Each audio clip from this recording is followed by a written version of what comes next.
From Interior Alaska's most trusted news source, this is the Fbx Evening News.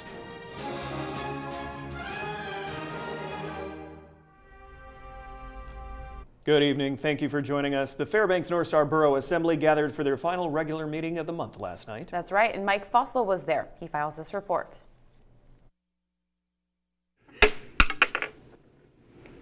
It's a head. Heads was the call. It came to the flip of a coin after two private votes turned up tied between John Davies and Diane Hutchison for the Assembly's presiding officer position last night. Davies grabbed that spot. The Assembly also took on a number of ordinances, among those an action to appropriate around $220,000 from the general fund balance to a Carlson fund to cover unanticipated costs of a faulty generator switch, roof repairs, and malfunctioning boiler pumps. When we noticed right away, because of exactly that our bills were significantly less than budgeted. And that's what brought this to attention. The ordinance was moved forward with relative ease, but Assembly members did hash it out over several other agenda items. A large portion of the night was spent discussing a resolution of legislative priorities to emphasize what the borough wants focused on by state lawmakers. Members of the public testified, saying they want more local control over marijuana licenses and issues. You don't want to be left out in the cold, and honestly, I really think that these types of things should be a local decision rather than something that the state enforces upon us. Assembly members decided to speak on several other marijuana topics, including items that would urge state legislators to define public places for cannabis consumption, including a discussion on cannabis clubs. Alcohol is not deemed a controlled or defined as a controlled substance. Tobacco or nicotine isn't, and I think marijuana is in the same category as those two drugs. Reporting from the Borough Building, I'm Mike Fussell. Students from the UAF Community and Technical College took their final steps towards the completion of the Law Enforcement Academy earlier today. The graduation celebrates a total of 640 classroom hours and situation-specific training exercises. Their journey so far has taken 13 weeks as they meet the requirements to serve as police officers in the state of Alaska. 9 out of 11 graduates already have positions lined up at agencies across the state. Some of those employers have even sponsored students from the beginning. Academy Director Dusty Johnson says students must most importantly learn how to work with the community. You know, they learn to be a part of their community. We're here to serve the community. It's not the other way around. And so they learn that we're here for them and not them for us. And so it's all community oriented. It's we are all the people. And so we have to remember that we're here for them, always. Fairbanks firefighters handed out about 150 new coats to students at Hunter Elementary School this morning. The firefighters greeted the children personally, fitting each one with a new coat and helping them write their name in the interior tag, which reads, "Made just for you." This is the third year Fairbanks firefighters have participated in the program. The International Association of Firefighters Local 1324 provided the coats in partnership with Operation Warm, a national nonprofit dedicated to helping children living in need across North America. It is a national organization, a nonprofit organization, who makes the coats. These are American-made coats down in the States, and then are shipped up here on Alaska Airlines. Hunter was picked because there's such a high percentage of the kids on free and reduced lunch, and that's how we're able to, kind of target these schools and the kids, and that's how we're able to get the coats to them.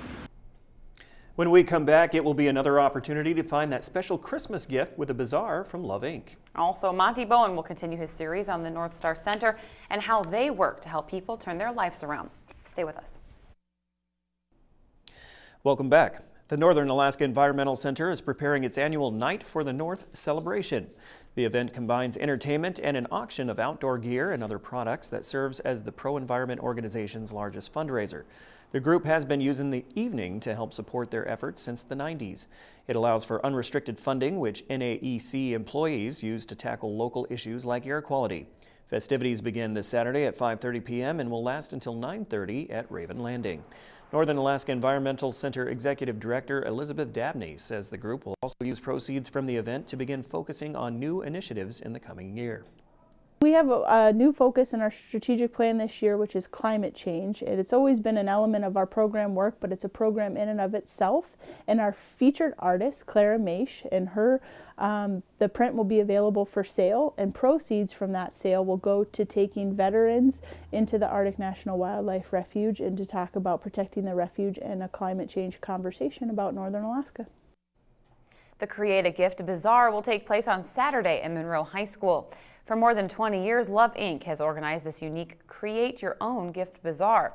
There will be dozens of tables set up, and volunteers will instruct how to make each craft. Guests who attend pay only $10 and can create the whole day. Create a Gift started as a outreach to different organizations and agencies in the community whose families couldn't afford Christmas presents. And so Love Inc. started this event to make Christmas presents for low-income families. They can just make the gifts, and those are really what moms really want anyways. We told you yesterday about the North Star Center and how it provides programs to help people go from jail back into the community. Today we hear from a couple of the residents in this report from Monty Bowen. The North Star Center west of Fairbanks provides temporary housing, monitoring, and transitional services for over 140 minimum security men and women. Michael Thies is a furlough resident who had been at the center for 13 months when we talked with him and had 80 days left to serve. He is involved in a lot of activities. I volunteer at the rescue mission 1 day a week. I also work full-time at Pikes. I'm a cook at Pikes. I also attend about 3 different support networks in the community. Based on his past experiences, he says when it comes time to be released, it can be tricky. I was born and raised in this town, but it's been difficult to find recovery in this town because of my past connections with people around.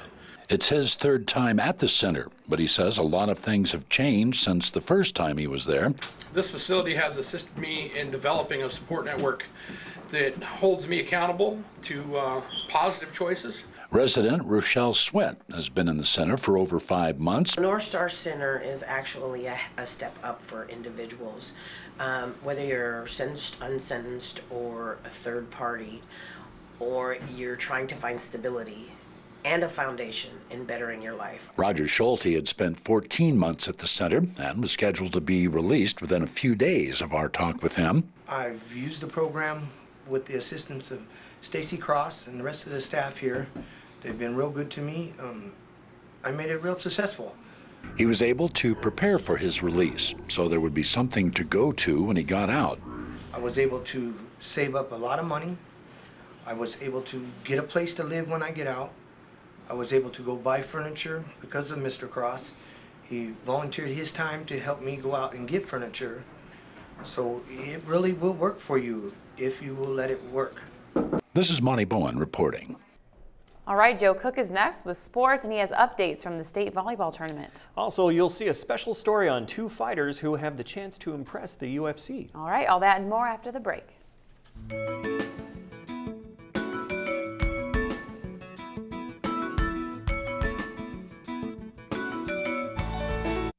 Welcome back into your Alaska. Time to get the weekend started with the Friday Sportscast. I'm Joe Cook. The Alaska Natick volleyball team couldn't muster another upset on Thursday night. Number 16 Western Washington swept Alaska, dropping the Nooks to 5-12 in the GNAC. Alaska couldn't overcome 18 errors. They hit just 7% against the Vikings. Kenzie Mix had 7 kills and Miranda Greaser passed 21 assists. She is 4 away from her season career high. Sam Hartoon, she tied the GNAC kills record with 10 terminations. She will break the record in UAF's next outing, which is tomorrow at Simon Fraser.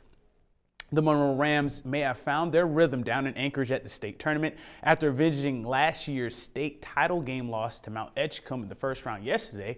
They took down top-ranked ACS last night. The Rams dropped the first set 15-25, but won the last 3 sets 25-16, 25-13, 25-18. Monroe advances to tonight's winners bracket semifinals. They would take on the Valdez Buccaneers. Maybe the revenge tour for the Rams. Monroe lost to Valdez in the Aurora title game last weekend. The winner clinches a state final berth. After losing their opener, West Valley season ended today. After sweeping Ketchikan earlier this afternoon, the East Anchorage Thunderbirds swept the Wolfpack. West Valley went 14-0 in the regular season and finished with a 1-2 record at the state tournament. A few wrestling teams got a head start last night before this weekend's big tournament. West Valley, Hutchinson, and Galena all picked up wins in Thursday night's meltdown duels at Hutch. This weekend is the Hutchinson Meltdown, one of the biggest wrestling tournaments in the state. Glen Allen, Sioux Valley, and Valdez will come up to battle with all of the interior wrestling teams, so it's an 11-team field this year. The tournament starts this evening. Saturday matches start at 9 a.m. with finals slated to start around 2 o'clock. The North Pole Patriots lost their opener in the Palmer Hockey Tournament in the Valley. The Patriots were tied with the Colony Knights 2-2 going into the third, but Colony scored 4 unanswered on their way to a 6-2 win. Darren Donovan and Brandon Grosbeck scored for the Pats. North Pole faces host Palmer tonight. Now we check in with 2 fighters with local ties who have a chance at what could be a huge break for their careers in their next bouts. Here's more. Jarrell Askew and Colin Reuter are finishing up training at Frostbite Valley Tudo Gym before what may be the biggest fights of their careers. Askew, who went to Lathrop, and Reuter out of West Valley, will be in next week's Alaska Fighting Championships 118. UFC President Dana White will be their scouting talent to potentially sign to the UFC. The event will also be in an upcoming episode of Dana White Looking for a Fight. Basically, this is the fight of their lives. It's cool, get to put on a show in front of him. And either way, honestly, like, a lot of people might be like, oh, I found out that Dana White's coming, I'm going to train harder, I'm going to do this. And I wasn't thinking like that. I was already training my hardest. It's awesome to have him up here in my home state, watching me perform. So I'm excited to bring the belt home back to Fairbanks and watch my buddy Jarrell get a belt too. Reuter, who's been fighting since 2007, will defend his welterweight title against Chris Bennett in the co-main event. Askew lives in Sacramento and is a part of Team Alpha Males. The 4-year pro got his start in Fairbanks at Frostbite Valley Tudo. He will take on Nick Novelli in the AFC Bantamweight title match, the main event of the card. He's one of those guys, he knows how to fight everywhere, he's decent all around, but I can't identify anything he's great at. I'm better than him everywhere. So, I just got to go out there and beat him everywhere. Bringing back titles or getting that coveted UFC deal will be a major boost for these Fairbanks fighting products. It would mean everything, we got, this gym is full of tough up-and-coming kids, and to have somebody, make that next step into the big leagues would give all these guys motivation. I think it would take the sport to the next level in the city. AFC 118 is Wednesday, November 18th at 7:30 p.m. inside the Sullivan Arena in Anchorage. Joe Cook reporting. And there are a slew of sporting events this weekend. Here's a brief rundown. Tomorrow, high school skiing starts with the sprint relay at 10:30 a.m. at Birch Hill. Also, the UAF ski team will have their ski fest from 1 to 4, also at Birch Hill. Nice meet and greet there. UAF swimming hosts Cal State East Bay at 9:30 a.m. Their last home meet at the Patty. Alaska women's basketball, they take on Dixie State at 3 o'clock, and the men's team, they play Chaminade at 7:30. Also, the Ice Dogs will wrap up their series against the Jets in Game 2 at 7:30 on Saturday night at the Dipper. And after counting up the votes, the North Pole Patriots definitely support their own. The play of the week comes from sophomore forward Darren Donovan of the North Pole Patriots. His play won in a landslide with over 50 votes. Donovan displays some nifty stick moves and finished it off with a backhand shot for a goal. North Pole 7-3 win over the Hutchinson Hawks. That was one of Donovan's 3 goals on Wednesday night. Donovan's performance is this week's play of the week. To pick the next POTW, watch the I-5 Interior Top 5 plays on Mondays during the weekend recap. And that's it for sports tonight. Mike Schultz is next with your weekend weather forecast. And as always, we'll catch you next time. Hey everyone, welcome back into a Friday night edition of the Fairbanks Evening News. Mike Schultz with once again talking about the weather. We had clouds and snow today, a little light snow. And if we hadn't had that, it would have really been cold. So I guess we kind of got a little break from Mother Nature helping us out. Last night we had this photograph on, excuse me, but we had the wrong name. So tonight I want to make sure we get the right name. Sergeant First Class Russell Reel took this photograph, and thanks for your service, Sergeant. And also, once again, a beautiful picture. Another great picture today. This one's sent in by the Fairbanks Symphony Organization. Or orchestra, I should say. And again, you can see a little low shot here of the ice on the grass. and the sunset in the background there. And as always, thanks to the folks that send those pictures in. If you have a photograph, send it to photos@ktvf11.com. Here's our numbers. 1 degree above today. It could have been a lot colder than that. Our low last night, 12 degrees below. Record high 45 in 1976, 37 below in 1956. And your sunrise and sunset, a little bit more than 6.5 hours of daylight, and that's a loss of 6.5 minutes from yesterday. And once again, our Fab Photos are available right now. The Fab Photo calendar is out free. Just go to our website, webcenter11.com, check the lifestyle category there, and you'll find just exactly where you can pick them up. And they are a great calendar and a good stocking stuffer. Okay, what's going on in our satellite and radar? You can see once again more rain falling across southeast Alaska. The rest of the state looking pretty good. Just some mid-level cloudiness, and the cold air is just squeezing all that moisture out of it. That's what gave us our light snow today. And as far as what's going on across the rest of the state, it is raining over the Ketchikan area, but it's just scattered showers at Juneau. In the Anchorage Bowl, chilly day, 16 degrees for them. Kodiak, partly cloudy skies, 30. Also cloudy skies down around the Aleutian Chain of 32 at Cold Bay. Temperatures in the teens for Nome and Bethel, and 9 degrees below at Barrow, while Fort Yukon checked in with exactly 0 degrees. On the Alaska, going from Alaska to the lower 48, temperature-wise, you can see it's cooler once again over Seattle, 56 degrees there. Temperatures in the 60s up to 80 degrees in Phoenix, Denver 59 degrees, and Dallas at 68. Kind of chilly in Minneapolis, 45 there. Up and down the East Coast, fairly wet, nice weather. Partly cloudy skies in New York and Washington, D.C. Satellite and radar. Again, more energy moving across the Great Lakes, bringing some lake effect snows there. And then we have another system moving in the Pacific Northwest. This one is going to be bringing more heavy rain, but higher elevations will be getting lots of snow, and they need that to help set off the drought situation that's been going on. But look at the jet stream for next week. A big dip in the jet stream. This means it's going to bring a huge winter storm to the Rockies. That'll move on the plains and bring severe weather. So a lot of wild weather happening over the lower 48 next week. Now, as far as what's going on across Alaska tomorrow, for northern sections, isolated snow showers at Barrow, fog expected in Nome, a little light snow for Fort Yukon. Here in the interior, we'll be looking at isolated snow showers off and on throughout the entire region, and temperatures chilly, actually, 6 degrees below 0 at Fairbanks. Over southeast Alaska, looking at showers once again across the region, and over to the southwest part of the state, looks like rain and snow at Cold Bay, cloudy skies in Bethel, and mostly sunny skies for Kodiak. And if you're heading on down to the Anchorage Bowl, not too bad. Sunny skies for Anchorage and Homer, and cloudy skies at Valdez. And it's a Friday night, which means it's time for our Winter Trails Report, brought to you by the good folks at Beaver Sports. There's enough snow over that Moose Mountain is opening tomorrow. In fact, they'll be opening to the public tomorrow and right on through the weekend. Downhill skiing and snowboarding, other resorts are aiming for Thanksgiving as their opening dates. And snow machiners, beware of ponds and lakes that are still freezing. Just keep that in mind. But overall, not too bad this weekend. Our forecast for tonight, cloudy and cold with scattered snow showers, 16 below for the overnight low. Tomorrow's forecast, once again, continue cloudy with scattered snow showers, 6 degrees below for the high. And the extended forecast, the coldest temperatures coming on Sunday night and into Monday night, and then warming back up a little bit. As you see, overnight lows are warming up a little bit to 5 below. It's not too uncomfortable, with the daytime highs once again right around 5 below is the warmest, and that'll be Wednesday and Thursday, when another chance of some snow back in the picture for Thursday. This weekend's going to be a little chilly, a little conversion going on. Okay. Yeah. Well, fortunately, there is a light at the end of the tunnel.